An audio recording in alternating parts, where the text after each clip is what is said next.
Excellent. Here we go. So this is what this deck came here to do. Moraug. Draw a card. We're going to activate Perfect again. Terror of Velus. Boom. Boom, boom. Draw a card. Everybody gets double strike. Swing. Also, everybody has trample because of Garruk's Uprising. No big deal, just saying. And we have a Highland Forest, so we can get another combat step with Moraug. I love this deck when it fires. It feels so good. What is up, ladies and gentle nerds? It's your boy Graham, also known as HamHocks42 on the internet, and today we are looking at a ramp Stompy deck. Now, this deck is historic. It is all about cheating out big creatures fast, or ramping into them and playing them out fast, and then beating our opponent to death, potentially from an empty board, which is one of the really fun things that this deck is capable of. And my cat is bunting my microphone, so sorry if that's coming through the audio. Here's what the deck is trying to do. We're trying to hit Purphoros the Bronze Blooded as quickly as possible, potentially on turn 4 if we get a little bit of a ramp going. Possibly turn 3 if we are like nut draw lucky, but which is possible, of course. But yeah, we want to get Purphoros down as fast as we possibly can. Use Purphoros to cheat in Ilharg the Raze-Boar, who will then have haste because of Purphoros' ability. Attack with Ilharg the Raze-Boar, and use Ilharg's ability to cheat in either a Quartzwood Crasher, or a Terror of Velus, or potentially a Moraug, Fury of Akoum.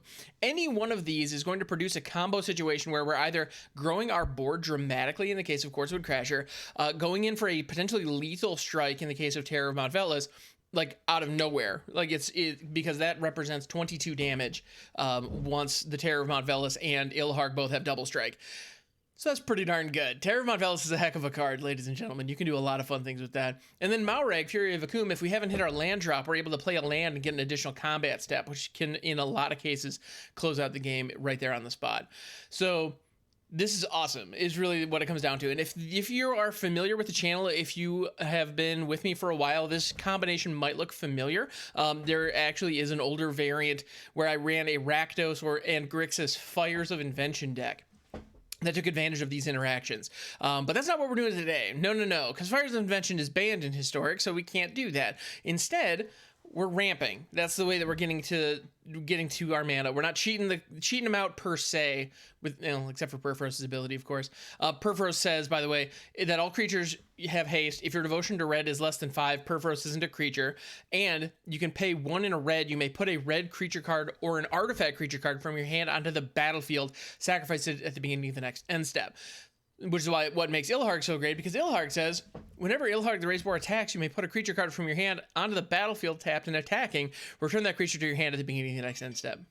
Those two together, it's so much fun. You can do some gnarly stuff with that and go in for some pretty violent swings. And that's really what we're trying to do here. This is Gruul Stompy ramp with a little dash of combo. As you can see, there's a little bit of combo synergies when you get to the top end, which is really fun. All right, but we need to get to that top end. So how are we going to do that? Well, we have Gilded Goose and Llanowar Elves just as 1-drops that are going to help ramp us up. Great, we just need that. We need as much mana as we can get in the early game. We also have Into the North. Shockingly underappreciated 2-drop sorcery from one of the historic anthologies. If I'm not mistaken, this was originally printed in Cold Snap. It says, search your library for a snowland card, put it onto the battlefield, tapped, then shuffle. Well, and notably, Highland Forest is a snow dual land that comes into play tapped. And there's a whole cycle of these from Kaldheim, and Into the North can fetch them up. That synergy is fantastic. Being able to hit a dual land being able to rampant growth into a dual land on turn 2 is awesome. That is exactly the kind of ramp we want to see. So Into the North is great. Love it. As our only 2-drop, totally cool with that. We also have Garruk's Uprising, because as these creatures are entering the battlefield and as we're cheating in these large creatures, this is going to be drawing us cards. This also gives all of our creatures trample. So Moraug, Terror of Velus, Purphoros himself, creatures that don't have trample innately will get trample because of Garruk's Uprising. This is a 2-of, I think makes a lot of sense. It's also very nice alongside our mana dorks with Settle the Wilds. Settle the Wilds is also the reason we have Moraug in here, because Moraug is our only 6-drop. Settle the Wilds says you seek a basic land card, put it onto the battlefield tapped, then seek a permanent card with mana value equal to the number of lands you control. So if we So if we were to say play out a Llanowar Elves on turn 1, hit our land drop on turn 2, place out of the wilds, it ramps us up, and we go grab a 3-drop. If we play it on turn 3 after we've collected 3 lands, and that 3-drop would be Garruk's Uprising. If we cast it out when we have 3 lands, it'll put the 4th land into play and fetch us a Chandra, Torch of Defiance. You may note that we only have a 1 of Chandra because, well, frankly, we're trying to skip over our 4 drops more often than not. However, Chandra is a great. She's just a powerhouse 4-drop. She's removal, she's card draw, and she's ramp by herself. Plus, she's also going to pull attention off of our face to her, which is very important if we're going up against an aggro deck. So Chandra Torch of Defiance is a great 4-drop that can really help us in the early game. If we hit it off a Settle the Wilds. We also have 4 Storm's Wrath in here, again, because if we're going up against aggro, and let's be honest, aggro is very common right now in Historic. There are a lot of very fast, very cheap creatures that are capable of delivering a lot of punishment. And so we need to do our best to get around that. So we have 4 Storm's Wrath. The reason that we have Storm's Wrath instead of other Wrath style effects is that basically all of our creatures, with the exception of the Gilded Goose and Llanowar Elves, survive Storm's Wrath. That's a big benefit. So if we have an Ilharg online or a Quartzwood Crasher online, we can hit a Storm's Wrath, deliver a devastating blow to our opponent, and our board will remain more or less untouched. And that being able to hit that on 4 mana, very useful, very, very useful, and very important. In ramp decks like this, Wrath effects are very important. They just are. And so Storm's Wrath is our ramp, or our Wrath du jour, if you will. So that's the deck. I mean, and when it comes to Settle the Wilds, on 5-drop, we're going to get Ilharg, Quartzwood Crasher, or Purphoros, which we're happy about. On 6-drop, we're going to get Moraug, and if we hit 7-drop, we're going to hit a Terror of Mount Velus. All cards we want in our hand. So that's fantastic. It's also not unreasonable if we have Settle the Wilds in hand, or, you know, if we have reason to believe that we're going to be... Well, it's not unreasonable to sit on 6 lands in case we draw a Settle the Wilds, unless we already have a Terror of Mount Velus in our hand. Because once we get past 7 lands, Settle the Wilds will be unable to seek any permanence for us, which is mildly frustrating, but at the end of the day, it's not that big of a concern. And because we have enough big end threats that we'll probably get there regardless. So that's the deck. This is Gruul Stompy Ramp combo. Yeah, it's a bit of a mouthful, but let's take it onto the ladder, see what we can do with it. All right, so I'm seeing a Settle the Wilds and a Gilded Goose in the opening hand. Moraug is pretty intriguing because we're going to be able to hit him early, potentially. I think we keep this, but I don't feel great about it. We're not going to be able to hit the Gilded Goose on 1 because we don't have a... Well, it doesn't feel great because we're lacking some gas. Settle the Wilds can help us get there if we hit it on 5, though. Stomping Grounds is good. I'm going to let it come into play tapped. We don't need the Goose just yet.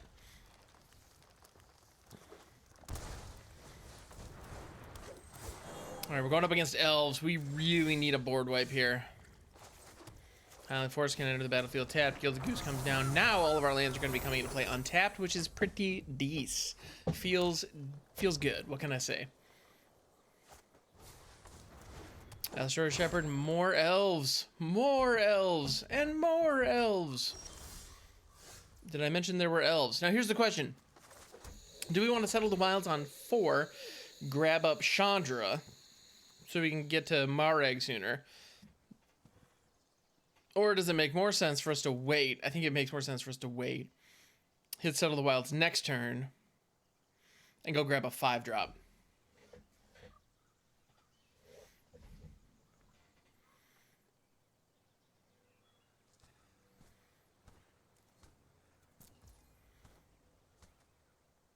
I'm debating.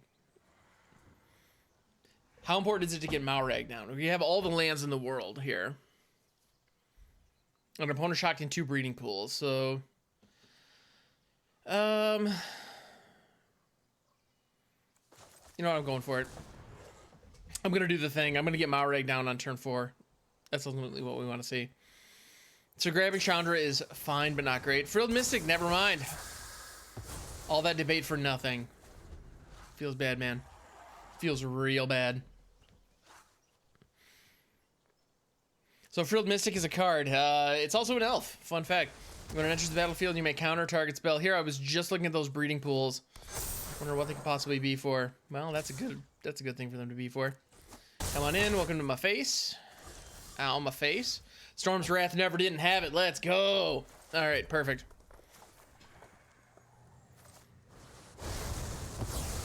Boom, baby. Wipe that board clean. All right, so we don't have access to Moraug next turn, unfortunately. Beast Whisperer is just going to help refill their hand. We've got yet another board wipe. I'm going to hold it. You got to know when to hold them, know when to fold them, and whatnot. So we're probably going to chow down on this food before long. Yeah, Beast Whisperer refilling their hand with the Paradise Druid. I'm waiting for them to commit a bunch more to the board, and then I'm going to wipe it. Wipe it one more time.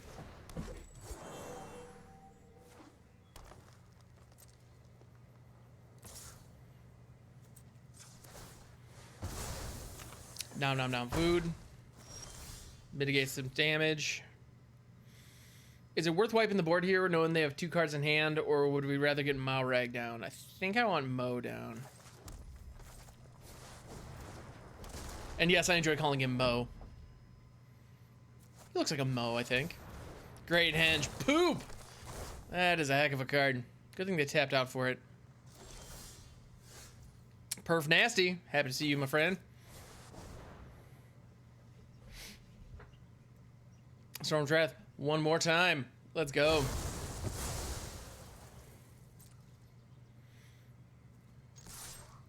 Go swing with Mo. Deal 7 damage. Play our land for turn. Mo's gonna untap. Swing for 8 damage. Get him down to 3. Alright, Moraug doing some work. Notably a 1-of in this deck. It's a great henge, doing what it came here to do, which is gain life, draw cards, and ramp. Because that's a fair and balanced Magic card, he said with heavy sarcasm.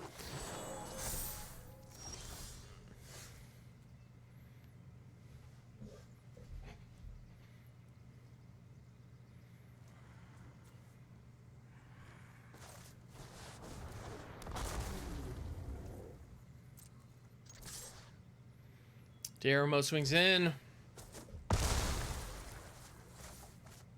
Hit our land drop. Mo swings in. Forcing the chump blocks all day.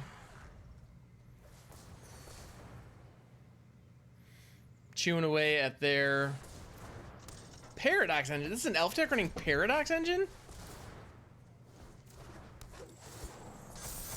What the what? What am I watching here? I feel confused and alarmed.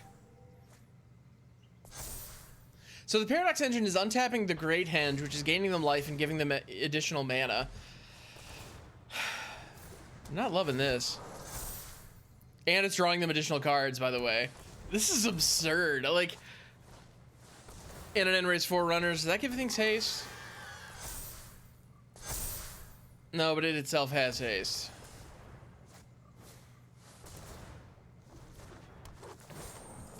Well, alright, they're doing the thing, and at least it's not the traditional elf thing of just ramp to oblivion, Crater Hoof, bust your face. I say that, they're gonna hit a Crater Hoof now, just watch. And proceed. Well, I mean, End-Raze Forerunners is a budget Crater Hoof.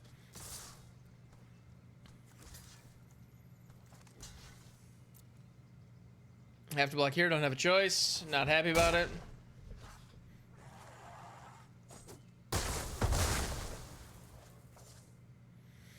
Trying to think what our outs are at this point. Even another Storm's Wrath doesn't do the job here. Yeah, that wasn't it. I'm gonna play the Perf Daddy. Perf Nasty.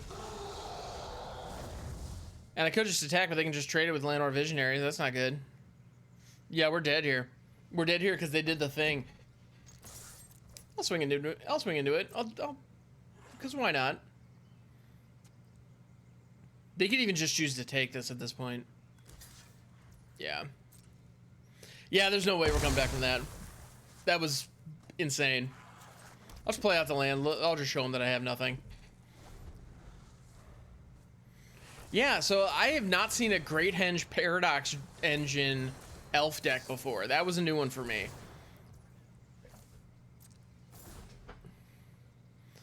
Yeah. And it looks like they're just going to dirtle instead of finishing it off. Which, I mean, good for them. They really want to show off what they're doing here. And you know what? That's fine. I can take a sip of water and just sit back and watch. Actually, who am I kidding? This is getting pretty boring. Let's move on to the next game.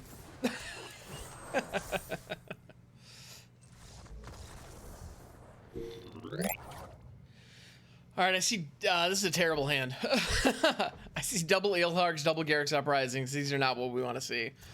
The Storm's Wrath is intriguing. Oh, this is so much better. So much better. There are no words to describe how much better this is. I'm gonna let one of those into the North go. And be pretty okay with that. Ooh, hello. Alright, this is gonna be a Goose on 1. Gilded Goose is a great turn 1. We might actually shock in the Stomping Ground so we can hit into the North on 2. I think that's exactly what we're going to do here. Paradise Druid, I'm seeing Teamer colors.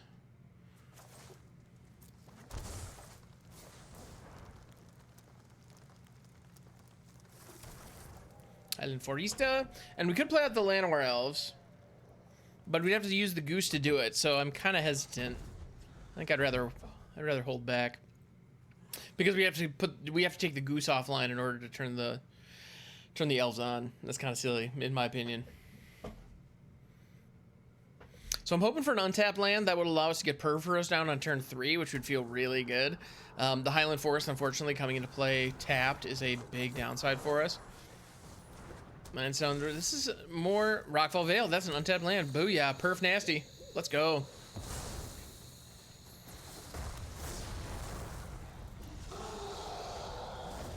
Pop a perf. Screaming his way onto the battlefield. Let's go. They have a Gilded Goose. So this is Mana Rock Tribal. I'll be shocked if we don't see another Paradox engine. Those are words. Those are in fact words that I was looking for, and I eventually found. All right. Now we can cheat in Ilharg, but we don't have a good follow-up. So I'd rather actually play out more Mana Dorks ourselves.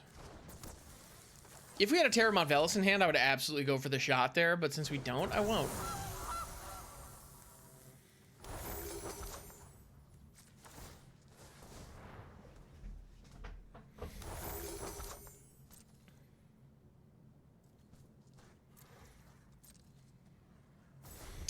All right, so we're biding our time. We need more cards in hand, so a Garruk's Uprising would be especially nice here, alongside, you know, Garruk's Uprising would be good. Ugin, F my life. They down tick for 5, and I wonder why I played this game. Sorry, I hate that card. I have very little patience for Ugin.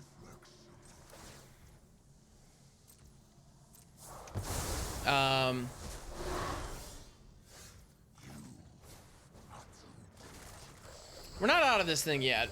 We're not completely out of this thing. They just shut us. By removing Purphoros from the field, it cut off our haste for Ilharg, which was very important. As it stands, though, we do have a crack at Ugin here, which is going to be useful. Unless, I mean, because they can they can't down tick to get rid of Ilharg, and the uptick only deals 3 damage. So they can deal 3 to our face, which is, yeah, the right move.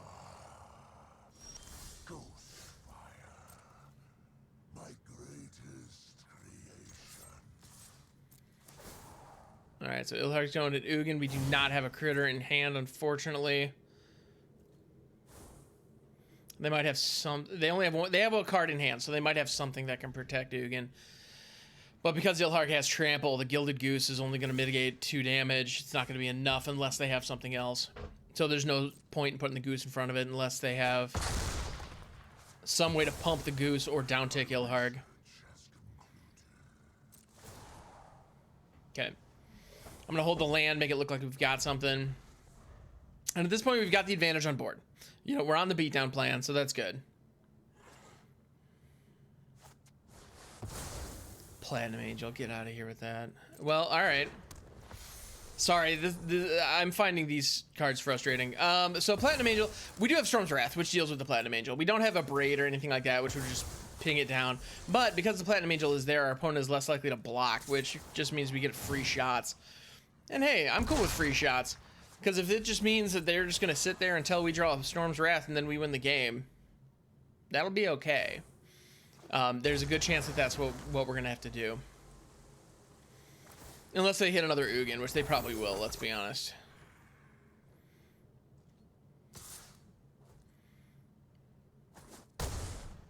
You know, for some reason it hadn't occurred to me that they could swing at us with the Platinum Angel.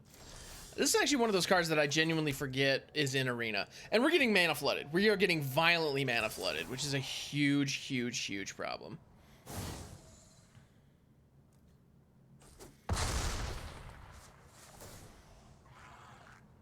Yeah, because until we draw... Yeah, until we draw a Wrath, until... Oh, Chandra would get us there too. Chandra would be able to blast the Platinum Angel out of the sky too.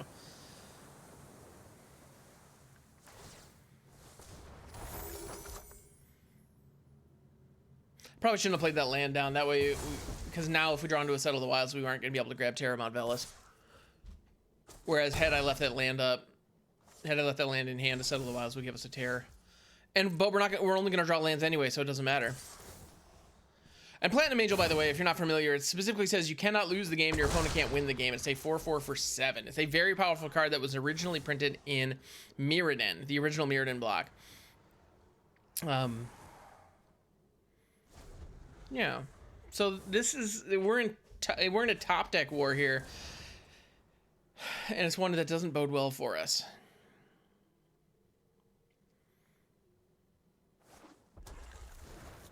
If we draw into a Settle of the Wilds, I'm gonna be so sad.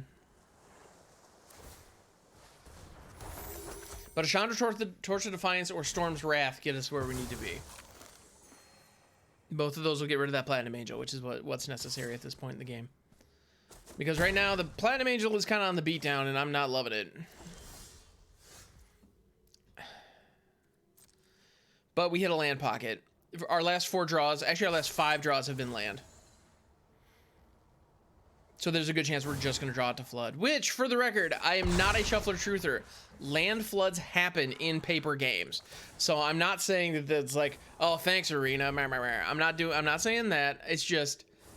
It is frustrating when it happens, but it's part of the game. It's part of the game that we love. And they hit a new Moraug, so this is just ramp into high quality good stuff. All right, farewell, Ilharg. You will be missed. For a minute. Then you're gonna go third from the top. All right, Platinum Angel is gonna take us down to 1, and we draw another land, so it just doesn't matter.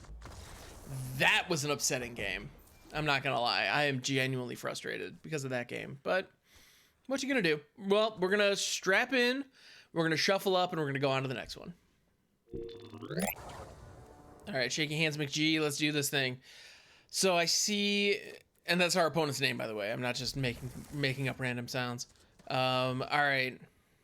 So I see land. I see ramp in the opening hand. I see 3 lands: Storm's Wrath, Perf Daddy, and a Garruk's Uprising. We can do some cool things with this. So Stomping Ground is coming into play tapped. We're going to follow that up with a snow-covered forest, then into the north to go grab a Highland Forest. I'm going up against Slivers. Moraug, the Fury of Akoum. Let's go.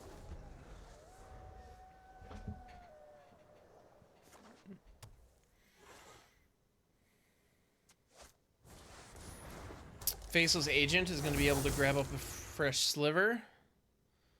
I'm assuming slivers. I'm assuming this is going to be nothing but slivers. All right, Chandra. Hello. So we've got Mo and Chandra, 2 1-ofs I was not expecting to see today. In this game, anyway. So you've got 3 damage represented. I'm going to play out Garruk's Uprising here.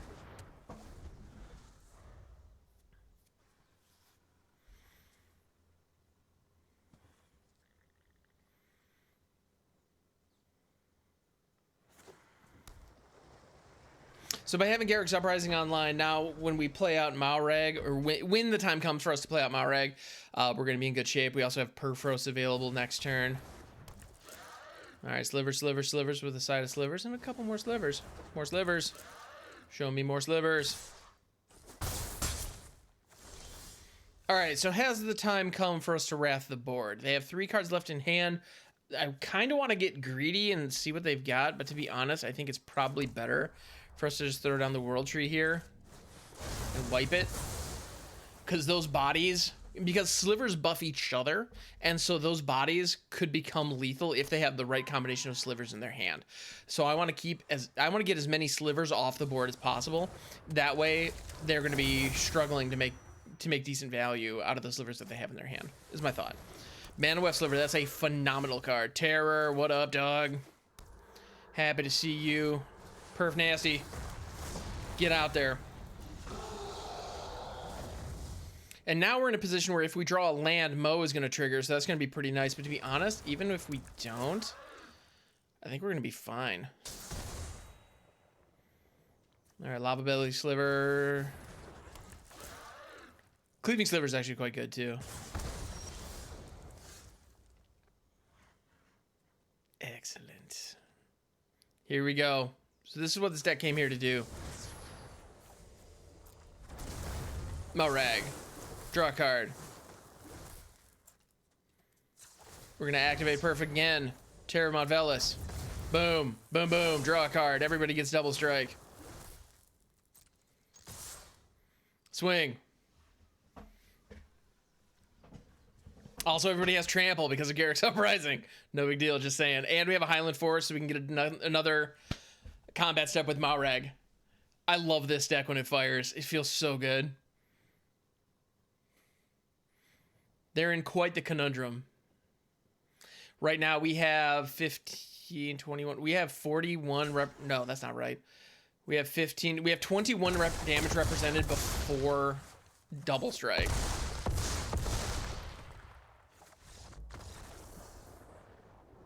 Got him. All right, so this is kind of a sketchy keep, but we can really lean on that Storm's Wrath to bring us home, so let's go for it. I'm throwing the Stomping Grounds, let it come into play tap because we don't have a 1-drop anyway. So I'm hoping that we're going up against aggro, so that's, well, Soul Warden, this is probably the Heliod Oak combo, just because it's everywhere right now. Not a fan, for the record. I just want the record to show. When that combo was first introduced to me, I thought it was a really cool idea. Oh, this might just be the mono white paint by numbers life gain either. You know, too. Triple Soul Wardens, my goodness, I'm gonna have fun wrathing that. Okay.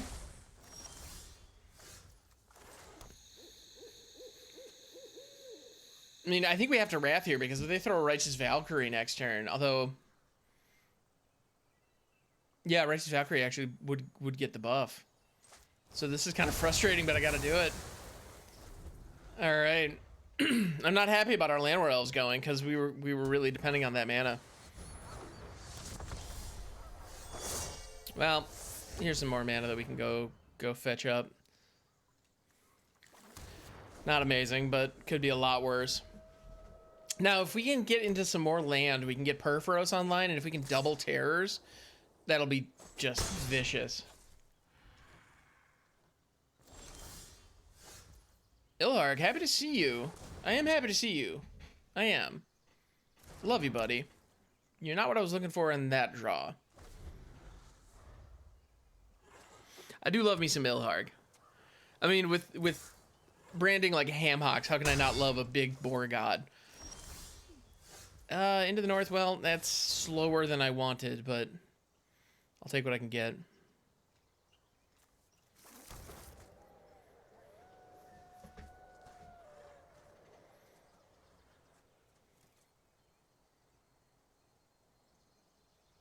Yeah, had we drawn into an untapped land there, we could have thrown Purphoros. And would have been set up. Alright, then busting up Garruk's Uprising is mildly problematic. That was going to draw some cards and be pretty useful, but we'll be alright without it. Yeah, they're setting up a board here, and I don't like it. I don't like it one bit. Alright, we got to throw Ilharg here. 4, 5, 6, 7. Actually, they have lethal. Feels bad, man. Yeah, we're getting some lousy draws today, but that's okay. These things happen. Samurai Wisp. Now this hand has all the gas we could possibly want, but only 2 lands. So I don't love that. This is a much more keepable situation. I think we let the Quartzwood go.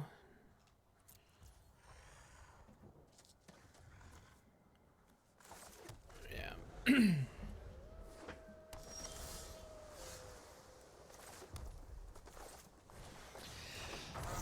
All right, so we're gonna have Perf on 4. All right, they're sitting on a Fading Hope. Fading Hope or an Unsummon. Because they had 1 island and a pause for priority.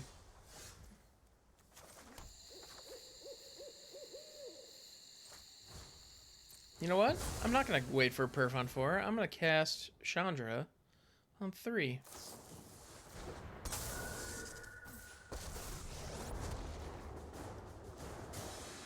My hair is on fire? I know. This'll be easy. To the face. We miss out on a World Tree draw, but that's okay. World Tree, if I'm not mistaken, is only 1 or 2 of in this deck anyway, because it's... The mana is actually pretty consistent. They can go after Chandra all day. That's perfectly fine.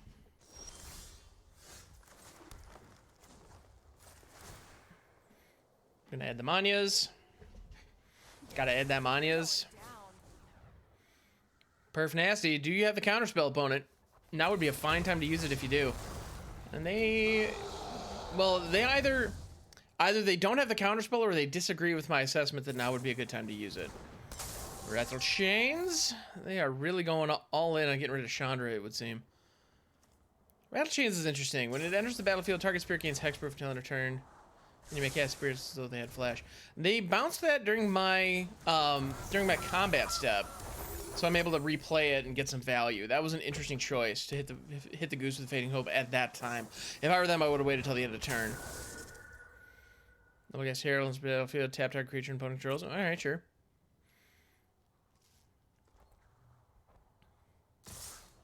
Yeah, they were really going all in on getting rid of Chandra. Which, believe it or not, I'm okay with. Now, Chandra's Devotion would have been nice to have.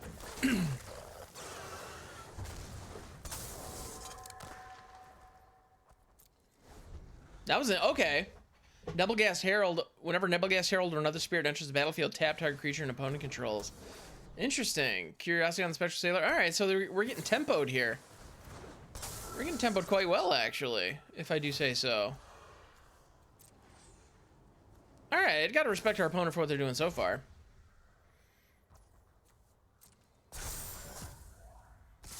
They're gonna phase out the Gilded Goose, get in for some damage. Some damage, as it were. There were a lot of things we could have drawn there that would have been super dope. That was not one of them. Terramont Velus would have been great. Quartzwood Crasher would have been great.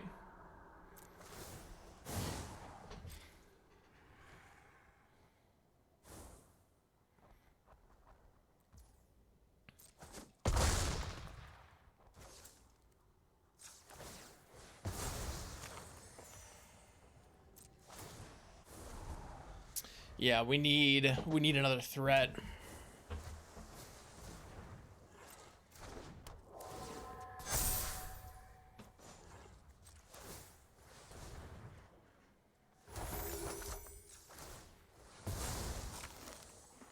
All right, so we're using the Goose to get some food. Yeah, we need another 2 devotion threat here.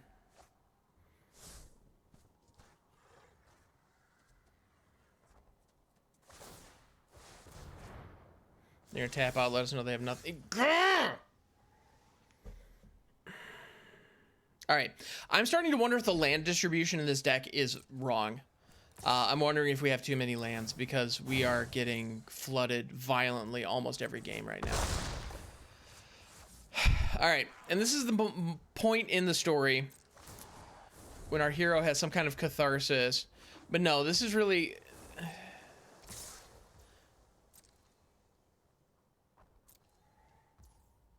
Now, when I first mulliganed in this game, we did put a Quartzwood Crasher on the bottom because I thought we didn't need it. I was wrong. So, hindsight's 20/20. we could have used that. I'm getting tilted. I'm gonna play one more game, and if that game does not go well, we're gonna call it here.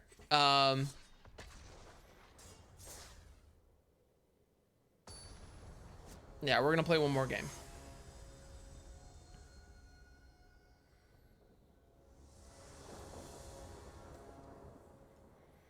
All right, this hand actually looks really good. We've got a lot of good ramp. We got Perf Nasty. We're gonna go Llanowar Elves on 1. We're gonna go Highland Forest Goose on 2, or Highland Forest into the north on 2. All right. Ilharg. All right, this is things. Okay, things are starting to come up Millhouse on this one, which is good. That's exactly what we need. All right.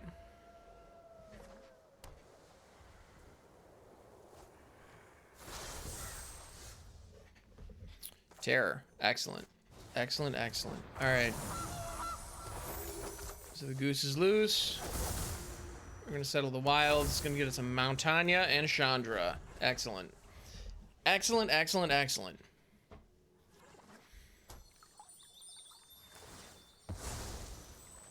Now we are going up against an Azorius player. And they have something in the Foretell zone. That could be a saw coming. Ooh, but they're tapped out. So now's our opportunity to stick perf. Boom. I'm gonna take it.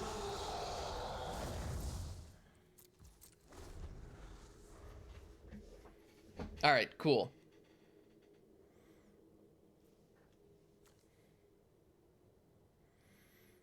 Perf Nasty's online. There's a good chance, unless our opponent is Drowned Secrets. Oh, they're going for the mill plan. Okay, interesting.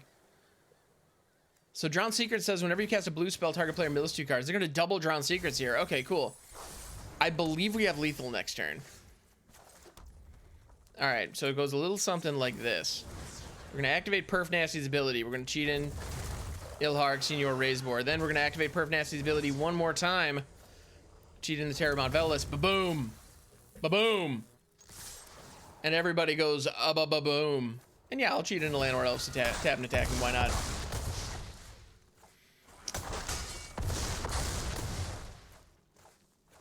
Boom, baby.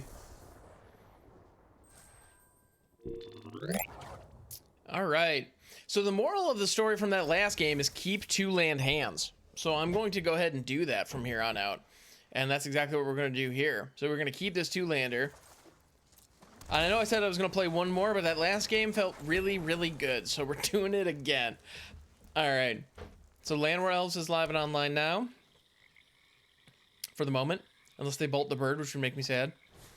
And they do, which is wise. Bloodchief Thirst is a great way to do that.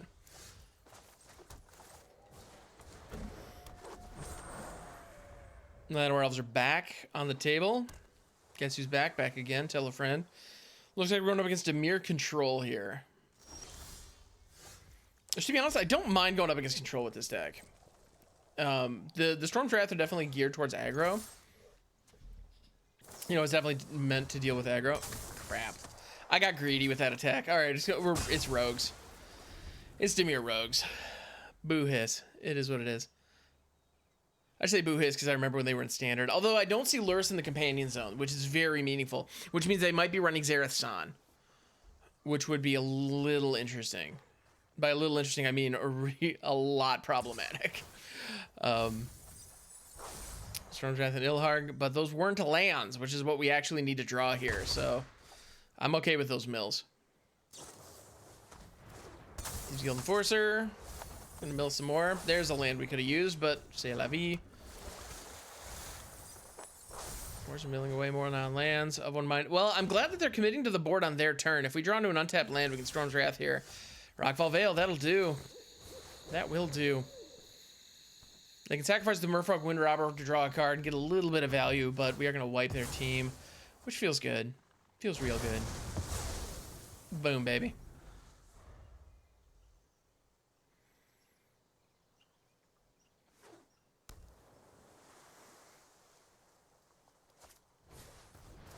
Fairy Miscreant, that's not a card to see every day. All right, we're going into the north.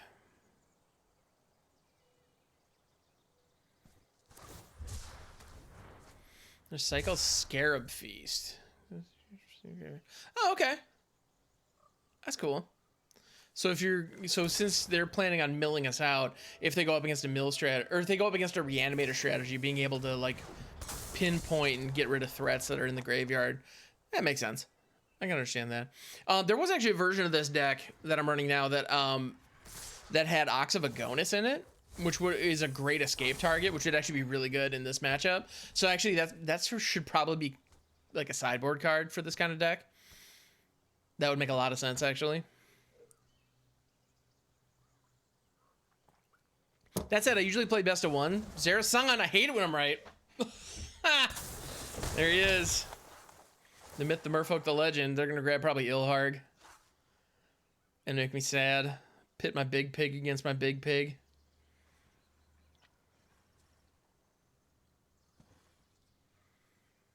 Yeah, because we've got a lot of good stuff for them to pick through. Quartzwood Crasher or Ilharg or both. Yeah, Quartzwood.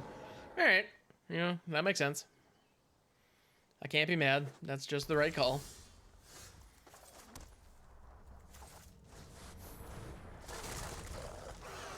Ilharg, Senior Raze-Boar. The boar of the Raze.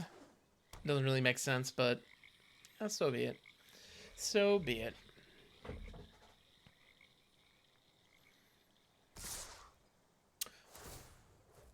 They're swinging with the team. Okay. I'm blocking Xerath here. Now, they are going to be producing a 6/6 Trampler, which we'll be able to block next turn, which is mildly problematic. Except for the mildly part, actually. I'm pretty sure they can win this if they play their cards right. Oh, that's actually a good way to do it. Killing their own Zerasan to Zerasan's trigger gets in for 10 damage. That's lethal. That was actually really clever. I'm not even mad. Good work, opponent. Good game. That was proper use of the ninjutsu mechanic. And it doesn't even have ninjutsu on it. How crazy is that? Alright, so we got the Goose and Settle the Wilds and a 3-land hand with the Quartzwood Crasher. Let's give it a go. See what we can do. Alright, so far our luck with this deck today has not been great. I feel like the land distribution might not be ideal. We might need to tinker with it a little bit. Oh, and we're going up against Reanimator. Let's see what they mill. Croxa, Liliana, Dreadhorde General, and Croxa. All right, that's pretty good. those are good cards.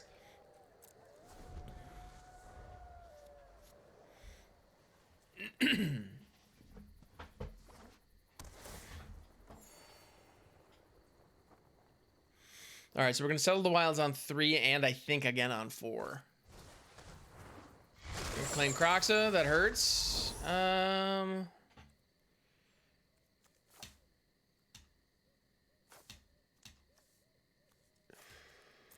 I'm gonna let Terror go. That feels really bad, but I'm gonna do it.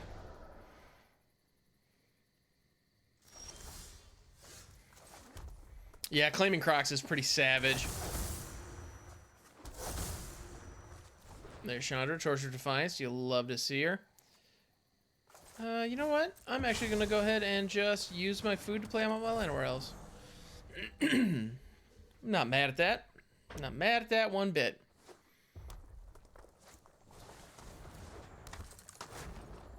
Young Pyromancer, good card, good card. Whenever you cast an instant sorcery, you create a 1/1 elemental creature token, and then they're gonna claim Croxa again. Boo! Boo, I say. I'm let Chandra go. This is savage by our opponent. Chip in for 1 damage with the Stitch Supplier, because they know full well I don't want to block that.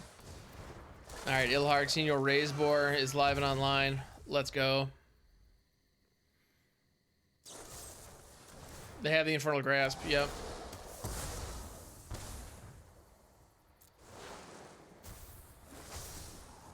Ilharg's going third from the top, as he's wont to do. Alright.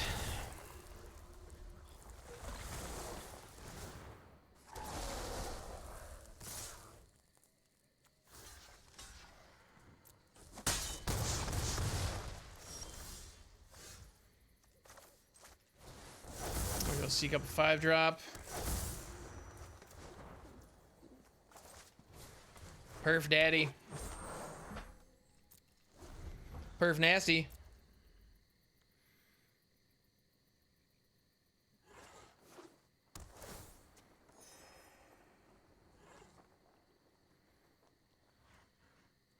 Now, I believe Ilharg should be the card that we draw here because Seek, I don't believe, shuffles the library. But it does no longer make it visible to us.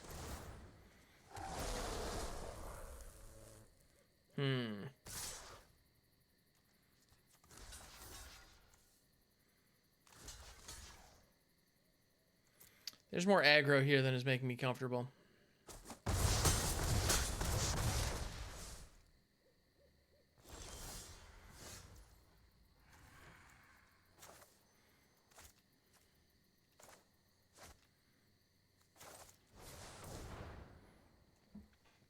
All right, playing out the Crasher because we need defense here. Crasher and the Goose.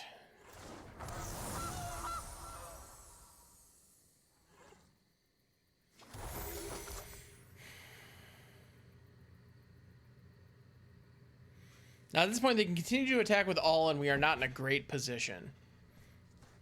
That said, Quartzwood Crasher has an opportunity to really turn this game around. So it'll be interesting to see how they handle it. And so they've been getting some phenomenal value off Claim to Fame. And they've gotten some good value off Kroxa. They also have 9 cards in the bin, which means Kroxa could be coming out for real, which would definitely hurt. I think that's exactly what they're going to be doing here. No, they're going to Infernal Grasp my Quartzwood Crasher and make me super sad. And then they still have the mana to actually escape Kroxa, which would force us to discard Purphoros and completely strip us of all of our resources and give us no hope whatsoever for the remainder of the game. Yep. So they have stripped us of all hope. There's Ilharg. What up, buddy? You're way too late to this party. There is no chance that you're gonna do anything here, but... well, glad to see ya. That's something, right? Back in the days when they did full 3D animations for cards on Arena. It was nice. I liked those days.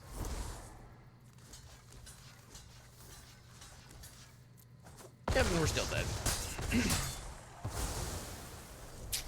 Alright. What you gonna do? Anyway, thanks for hanging out. This has been fun. And, yeah, I'll catch you on the next one.